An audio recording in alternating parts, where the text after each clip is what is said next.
నమస్కారం. రాష్ట్రాన్ని సుభిక్షంగా ఉంచేందుకు శక్తి వంచన లేకుండా ప్రయత్నాలు చేస్తున్నటువంటి వైఎస్ జగన్మోహన్ రెడ్డి గారు మరింత శక్తినివ్వాలని భగవంతుడిని ప్రార్థిస్తున్నాను. తెలుగు ప్రజలు ఇప్పటికే ఖండాంతరాలలో ఉన్నారు, దేశ విదేశాల్లో ఉన్నారు, మంచి పేరు ప్రఖ్యాతులు తీసుకుని వస్తున్నారు. అలాగే నూతన సంవత్సరంలో కూడా దేశ ప్రజలకు, తెలుగు ప్రజలకు ప్రపంచవ్యాప్తంగా మరింత పేరు ప్రఖ్యాతులు రావాలని, రాష్ట్రంలో కరువు, తెలుగు రాష్ట్రాల్లో కరువు తాండవం చేయకూడదని, వరదలు రాకూడదని, ప్రకృతి వైపరీత్యాలు సంభవించకూడదని, అకాల మరణాలు సంభవించకూడదని, 4th wave, 5th wave, 6th wave corona అంటూనో, BF7 అంటూనో ఇది వచ్చి ప్రజల ప్రాణాలను బలి తీసుకోకుండా ఉండాలని, అలాగే రాష్ట్రాల, తెలుగు రాష్ట్రాల, తెలంగాణ, ఆంధ్రప్రదేశ్ రాష్ట్రాల ఆర్థిక వ్యవస్థ మెరుగుపడాలని, అప్పుల్లో నుంచి బయటపడాలని, తెలుగు ప్రజల తలసరి ఆదాయం పెరగాలని ముక్కోటి దేవతల్ని మనసారా ప్రార్థిస్తున్నాను.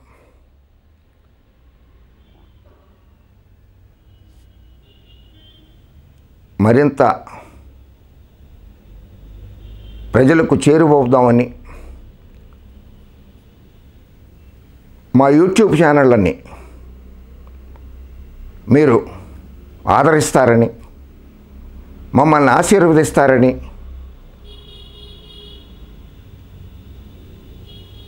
కోరుకుంటున్నాము.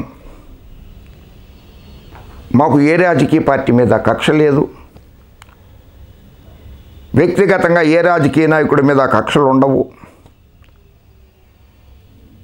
ఆంధ్రప్రదేశ్లోని ప్రతిపక్ష నాయకుడు చంద్రబాబు గారికి, చిన్నబాబు లోకేష్ గారికి, పవన్ కళ్యాణ్ గారికి, అలాగే తెలంగాణలో ప్రతిపక్షంగా వ్యవహరిస్తున్న రేవంత్ రెడ్డి గారికి, బండి సంజయ్ గారికి, భారతీయ జనతా పార్టీకి, కాంగ్రెస్ పార్టీకి, కాంగ్రెస్ పార్టీ కార్యకర్తలకి, భారతీయ జనతా పార్టీ నాయకులకి అందరికీ కూడా నూతన సంవత్సర శుభాకాంక్షలు. వాళ్ళు కూడా ప్రజా సమస్యలపై సరిగా స్పందించేందుకు ప్రతిపక్ష పార్టీ నాయకులకి మరింత అవకాశం కల్పించాలని భగవంతుడిని పూర్తిగా కోరుకుంటున్నాను.